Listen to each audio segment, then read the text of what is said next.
Well, it's 4:30, so welcome everybody to the Dunn County Solid Waste and Recycling October meeting.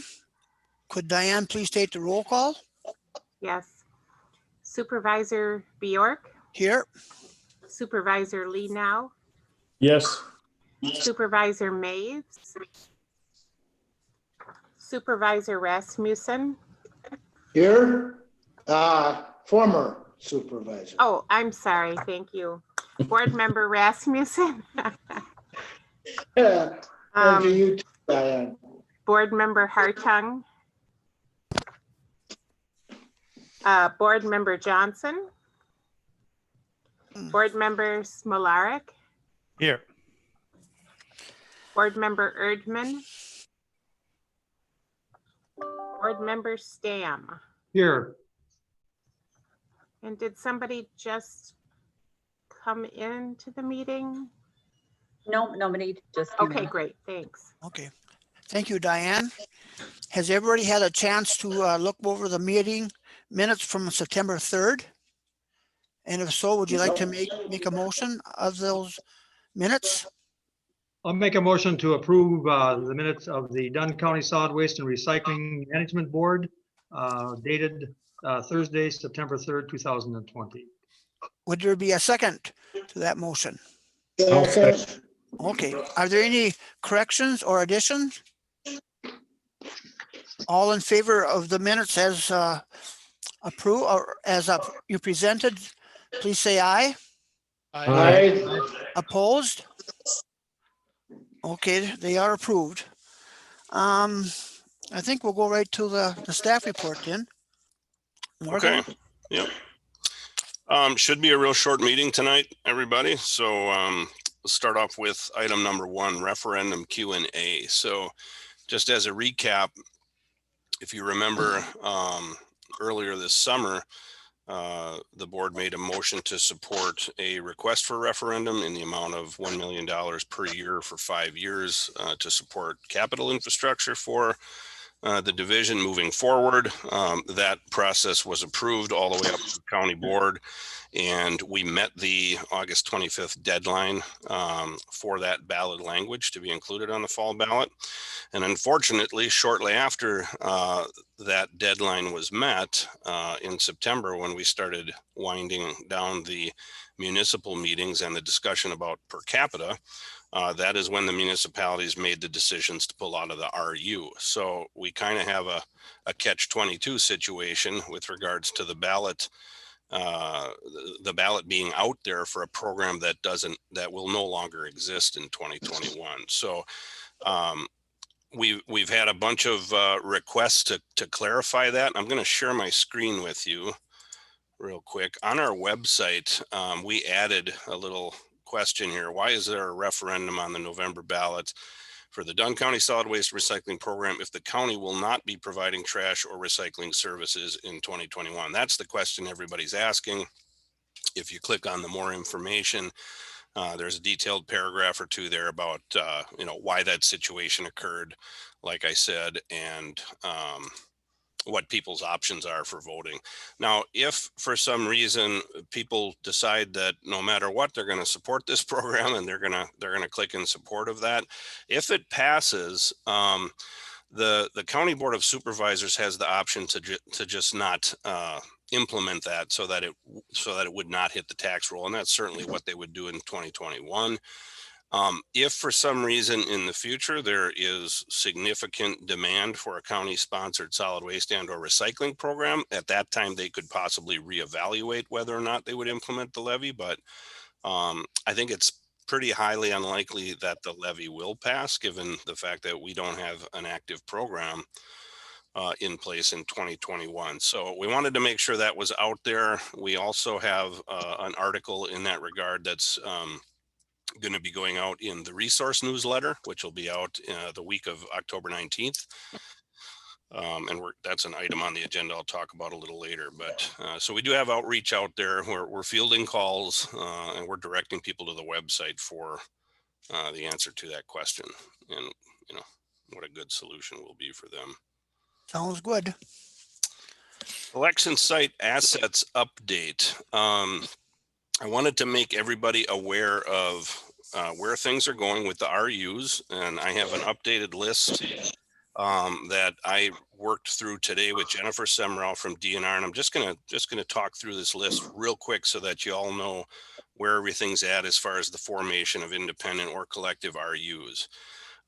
So the village of Boyceville intends to be their start a responsible unit, and they plan to include the village of Downing and the village of Wheeler, and they do want to operate the Boyceville collection site, and they want to purchase that equipment and additional equipment, which I'll get into in a minute. City of Menominee intends to continue to operate their collection site. I think right now they're an exclusive RU. Colfax and Elk Mound, as Terry mentioned earlier, have joined forces along with some other municipalities for a 9-member municipality RU.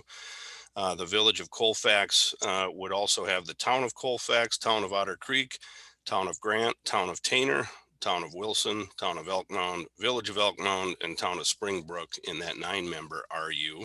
Whoa. The Colfax plans to continue to operate the Colfax site and purchase that equipment and additional equipment, as does Elk Mound. Connorsville, the site in Connorsville is going to be operated by the town of New Haven, who have formed an RU with the town of Tiffany and town of Sheridan. The New Haven RU does not intend to utilize the compactor at the Connorsville collection site. They're only going to do recycling there, and so that's where one of our surplus compactor and receiver box units will come from. Downsville, the town of Dunn intends to operate that site with a collective RU with the town of Weston. They have requested additional equipment as well. The Ridgeland site, which is the one collection site that we own, all of the others are leased. There is a village of Ridgeland RU forming. I believe it's an exclusive RU as of the information I have today. And I have not received any feedback yet on whether or not they have any interest in operating the Ridgeland collection site. So we're going to be working through that here the remainder of the week, try to get this buttoned up. Rock Creek, the town of Rock Creek is forming an exclusive RU, and they want to continue operating the Rock Creek collection site. They want to purchase that equipment there. And then some of the other towns and villages, Peru is actually joining the Pepin County RU, which is kind of interesting. There's nothing that says you can't work with another RU from a different county, and they're close enough to Pepin that it makes sense for them. Sand Creek is intending to become their own RU, as is town of Lucas and town of Red Cedar and town of Sherman. And I believe town of Menominee is also seeking to become their own RU, although I've been told they are exploring some potential partner options, possibly with the city. I don't know. But that's the information that we have right now. So with regards to that, I've been putting out correspondence to the elected officials, trying to establish a timeline and an allocation request for those municipalities that want to purchase county equipment. So after the first of the year, when we hand those sites back to the municipalities who intend to operate them, they want to purchase that equipment at the site. And if you remember from previous meetings, we assessed $15,000 value to the compactor and receiver box. Each compactor and receiver box would be considered one unit, and a cost of $15,000 each, which is a really good deal. And they've all vetted that good deal with the vendor that handles those compactors. We agreed to give them all of the other site equipment at no cost, since it has largely depreciated fully in value. They were happy about that.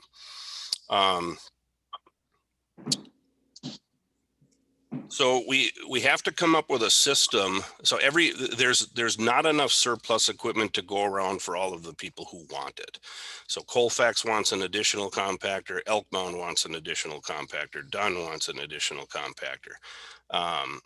We only have 2 additional surplus compactors and 1 additional receiver box, a floater receiver box. So we've got to make this equitable somehow. And initially I thought, we'll just do a lottery at that $15,000 price and a $5,000 price for the receiver box. But it is probably in the county's best interest to do a sealed bids type proposal for that. Set the base value for a compactor receiver box at $15,000 as a minimum bid, and let them, bid appropriately via a sealed bid. And I think that's probably the best way to do that for the surplus equipment that is out there. So I intend to put that together and work with our purchasing department on making sure we do that correctly and everything, and then getting that out there in the next week here so that everybody can get squared away and get a confirmation of the equipment that they want to purchase for next year so that they can get their site operations dialed in for January. So has every collection site been spoken for except for Lake Ridgeland? Yes. That's okay. That's the only one, and that's okay. Have you had any inquiries about the transfer station, like to lease it? We have. We've had interest from haulers, private haulers, and I think some of them. More than one? Yes, correct. More than one private hauler? Yes. Oh. Yes. So I think the way that's going to start is there'll be some letters of interest sent to the county for the possibility of purchases and or a lease. Another interesting one that's come up that I think is unique and would be a great partnership is there is the possibility of a lease at the transfer station to have a MRF developed there, a material recovery facility by the state of Wisconsin university system. And there are several universities that could potentially partner to install sorting equipment at the transfer station and process source separated recycling at the transfer station sourced exclusively from their campuses. So that's a really interesting one. That would keep the facility in governmental use, which I think is beneficial. Is that what Zenon was talking about? Kind of his idea, or what he had kind of heard about? Is that right, Zenon? Got to find the unmute button here. There you It's go. different on every place. Zoom is on the bottom and Teams is on the top. And yes, that is something that we're looking at. As everybody knows, our attendance and we don't have nearly as many students as we used to, so we are trying to get creative on ways to save money. And one of the things we spend the most money on is recycling and trash and compost and all of those waste streams. So we're trying to come up with some interesting ideas on how to get past that. Oh, good. Good for you, Zen. Yeah. So I've been hearing that it's costing like for single stream almost $100 for MRF to take it. But yet now if you have a two stream, the cardboard and fiber, and then the rest in like your plastics and your metal or your aluminum, they'll take them for nothing.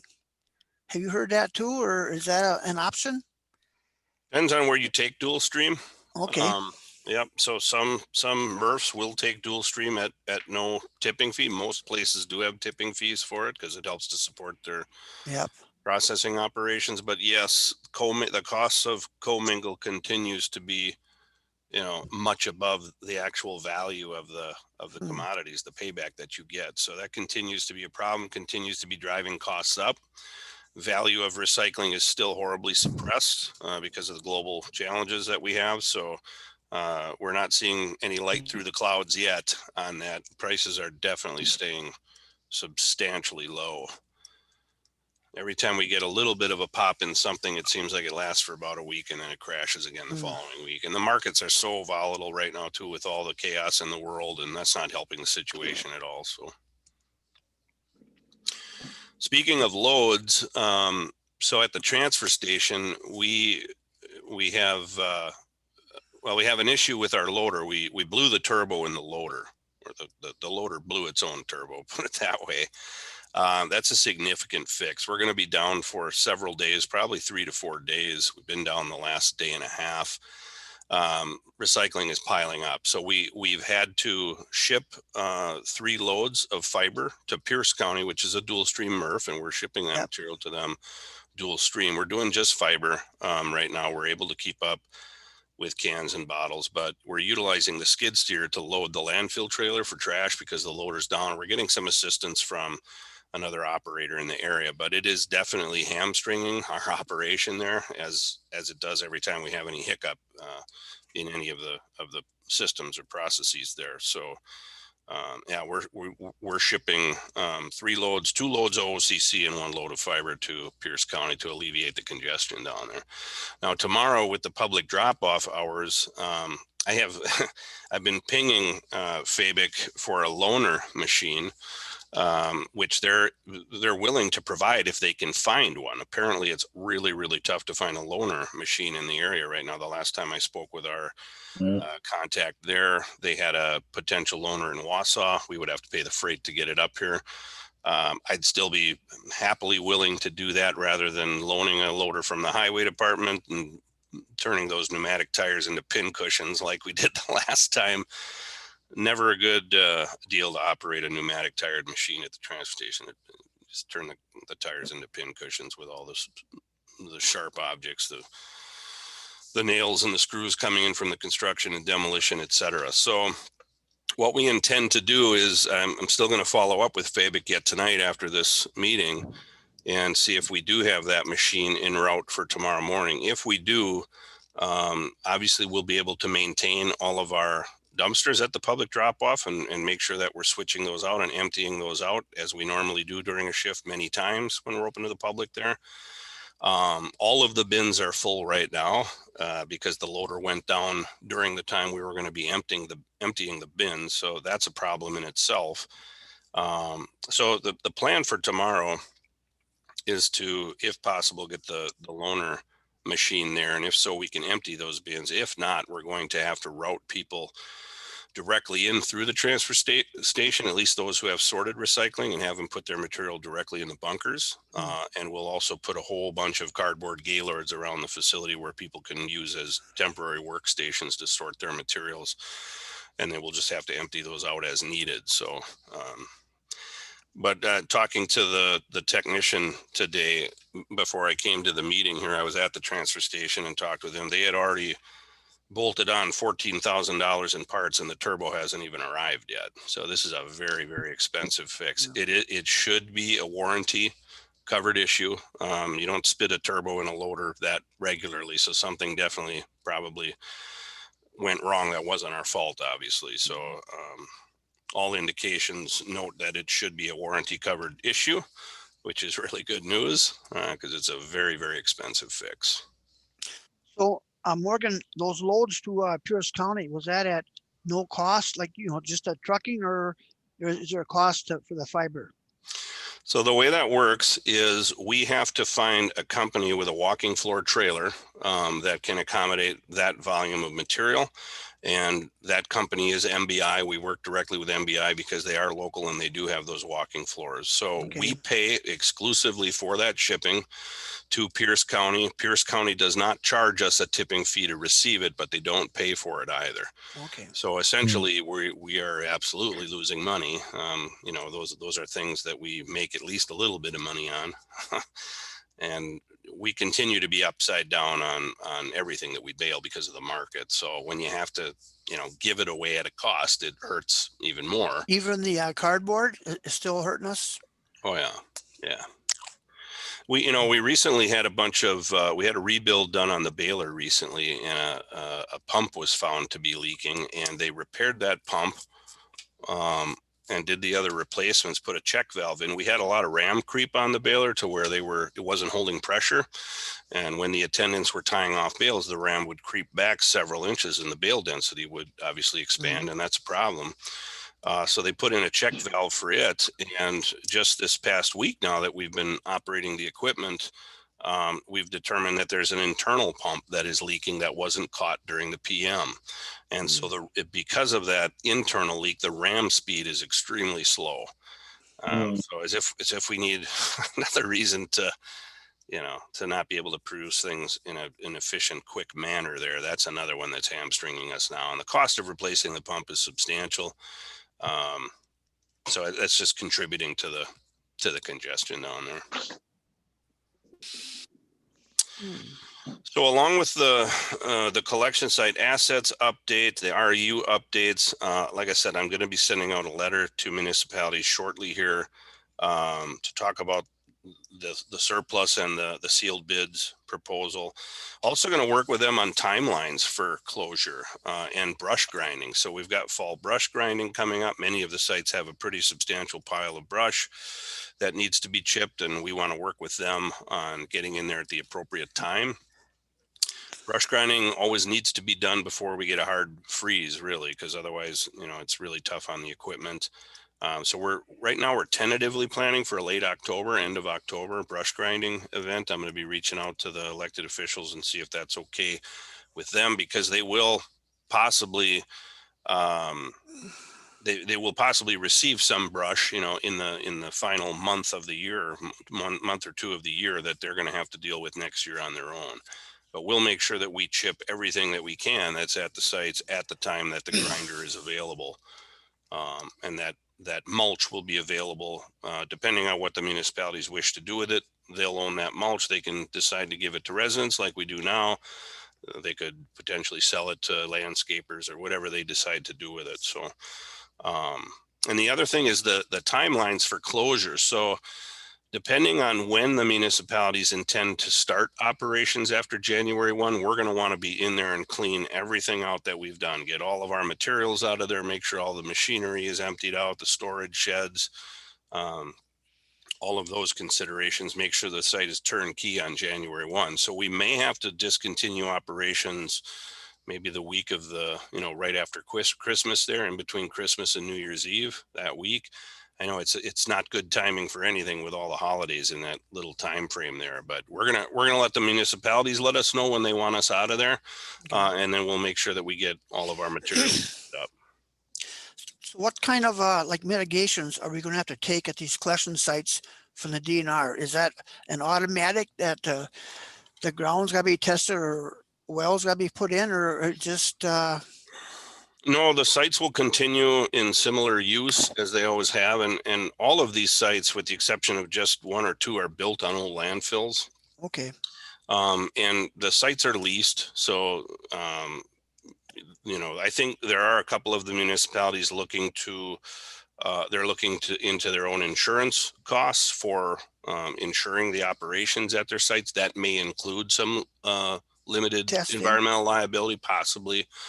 I don't know, but there shouldn't be any hiccups. We will have final DNR inspections on our behalf to make sure that everything that we've buttoned up is completed in accordance with regulation. So I will be scheduling closure inspections after we've moved everything out. Same thing will happen at the transfer station and recycling center once we've got that all buttoned up. So then once the DNR passes or approves the closure, are we pretty much done with that site then? Yeah. Okay. Yep, the sites will return, we'll terminate the lease, and the sites will return to the, their proper owners, and for the ones who intend to operate them, that's what they'll do. Okay. Like I said, the one exception is the Ridgeland site. We do own that site. So what we would probably do in Ridgeland, since there's surplus equipment there that other municipalities want, is we'll sell that surplus equipment.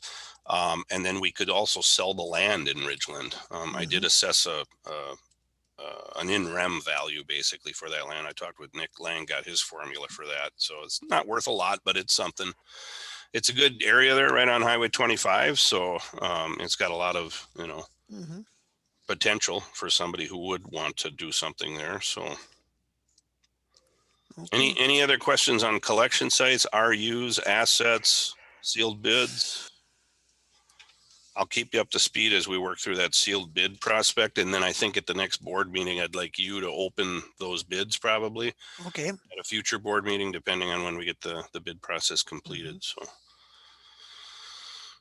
the resource newsletter. So we will put out our final resource newsletter in the week of the 19th of October. Megan and I are feverishly working on completing those articles this week. We're submitting to Johnson Litho, and they will be on the presses next week for distribution the following week. Those go to every resident in Dunn County. So we include a lot of good information in there. We will have a narrative of why the program is closing, when it's closing, which sites are planning to provide services in 2021, and all the contact information. So that's scheduled to go out the week of the 19th. Oh, we also will have an article in there on deer carcass disposal. Yep. We started that again on October 5, this Monday, yesterday. So we are collecting deer carcasses. We're really providing a niche value there for meat processing plants and taxidermists in particular, in addition to residential. But the Wisconsin DNR has a free disposal dumpster for deer carcasses outside of their office down by the Red Cedar River there. Mhm. They won't accept anything coming from businesses, and businesses are really out of luck with if the county wasn't here to collect those carcasses for them, they'd really struggle to find a responsible place for disposal. So we've increased our cost per ton to dispose of that to $150 per ton. Still a great value, and all of those deer then are captured for safe incineration at the Barron County incinerator. And that's to prevent the spread of CWD, chronic wasting disease, which again is going to continue to be a big problem in the county and surrounding counties. Morgan, did I understand just quickly, that'll be the only spot for deer carcasses, that will be the transfer station as far as disposal? Yes, and one of the things we always have issues with is people just love to try to get those things into the compactors at the collection sites. Right. The reason the landfill can't take those or has refused to take them is that CWD prion, that protein, is so robust, so strong, and well put together that once it's captured in landfill leachate, and that leachate is sent to wastewater treatment plants, the prion survives that process.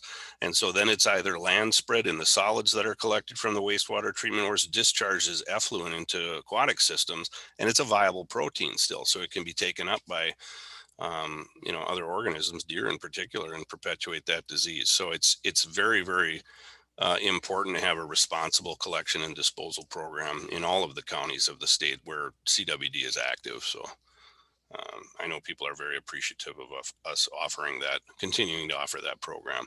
Now, the difference this year in that program over previous years is we used to collect through the month of January because people hunt right up to the end of the year. And then, of course, all the carcasses are at the meat processing plants, et cetera, et cetera. Unfortunately, with our closure after December 31st, we won't have an operation to support that in 2021. So we are scheduled to remove that box by December 31st. We won't have collections in January.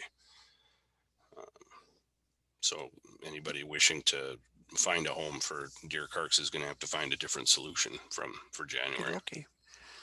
Are there any questions from the board members? Any comments? Don't be bashful. Is there anything in there about the referendum? Yes. Yep. I mentioned that earlier. There is an article on the referendum. The same language that we have on the website will also be an article in the resource newsletter. Okay, I haven't looked at the website, so I don't know exactly what that says, but I can read it to you if you like. I'll go to the link here. Everybody see my screen? Hmm. Says, so it references the question. It says, why is there a referendum on the November ballot for the Dunn County Solid Waste Recycling Program if the county will not be providing trash or recycling services in 2021? The text reads, the Dunn County Solid Waste Recycling Division will no longer be providing trash or recycling services after December 31, 2020. The ballot language for the referendum in support of the division's capital improvements and clean sweep program was approved and submitted in preparation for the ballot printing deadline on August 25th. In September, all member municipalities that participate in the county's solid waste and or recycling programs made the decision to withdraw and provide their own services to their constituents beginning on January 1, 2021. Unfortunately, after these decisions were made, the ballots were already printed and could not be changed to reflect the closure of the county program. Therefore, with no active county program in place for 2021, it is unlikely that the referendum will pass. If it does, the County Board of Supervisors will make a determination for when or if an appropriate time to implement the levy will occur in support of a future county-managed solid waste and recycling program. This would be solely dependent on whether or not there is significant demand for a return of these services at some point in the future. Is that okay, David? well, Yeah, I guess it's okay. I would rather see us advocating for it to pass, because mine township is going backwards completely in their services for recycling and solid waste. And just listening to Morgan tonight when he's talking about these deer carcasses, I doubt if any private hauler in the county is going to offer anything for that.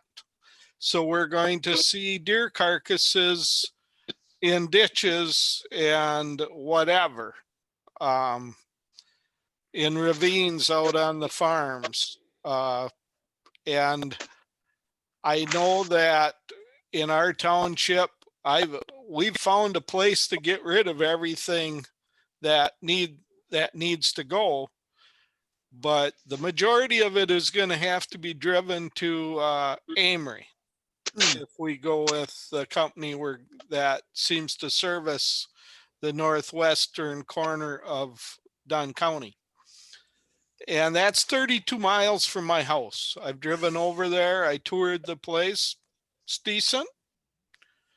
But if somebody needs to get rid of a couch, and there's going to be a fee when you get there too, just like there was with Dunn County.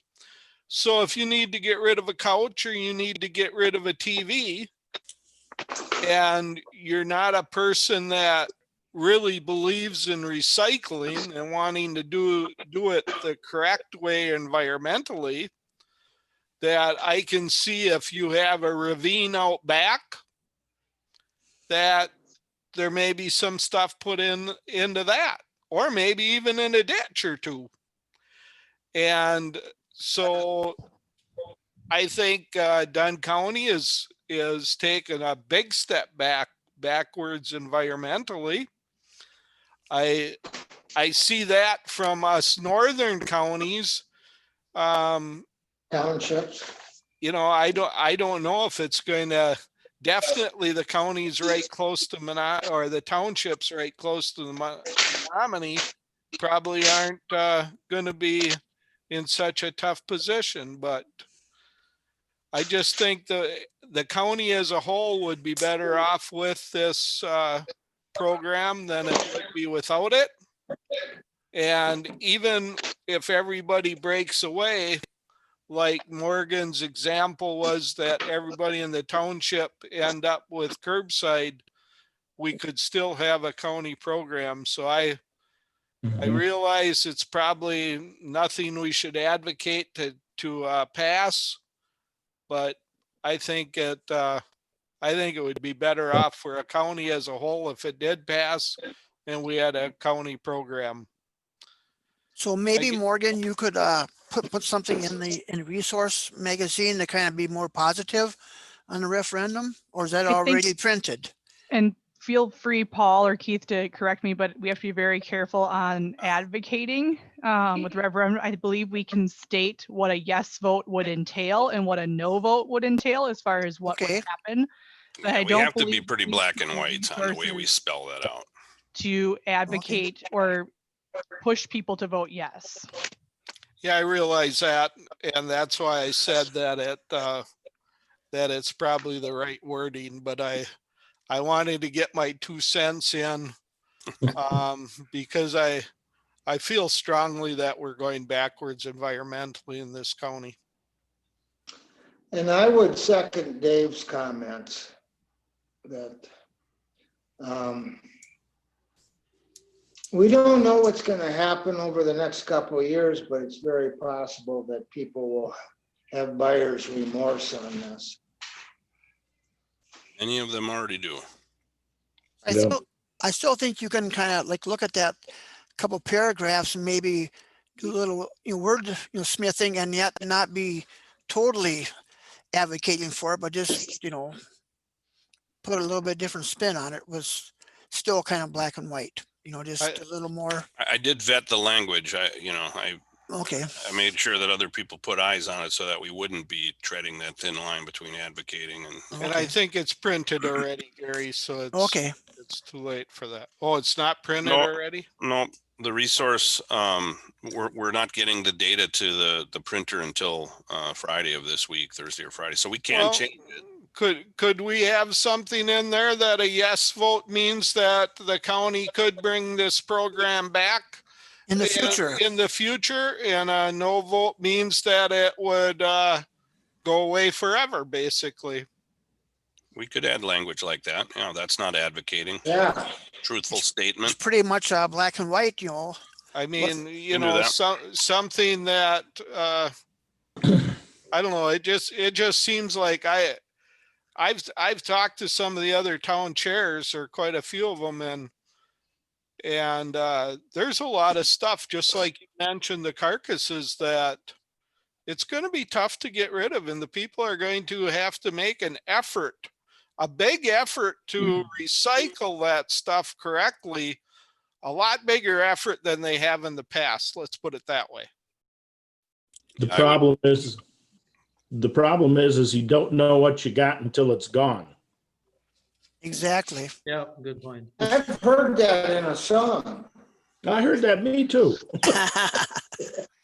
I would sustain Dave's comments, and I would say that, you know, he's absolutely right in that the effort to control inappropriate disposal in Dunn County is going to be a big challenge for the attendants who do take over these municipal sites, whether they work directly for the municipalities or if they get a staffing agency or whatever.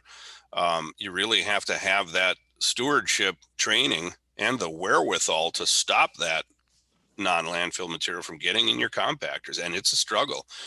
I'm so proud of the people that we have out there. We've come light years in the past 4.5 years with our diversion, keeping that stuff out of compactors, making sure we have dedicated, legal and responsible recycling programs for that material. So absolutely, that's going to be a huge, huge challenge for all of the municipalities as they take on these responsibilities.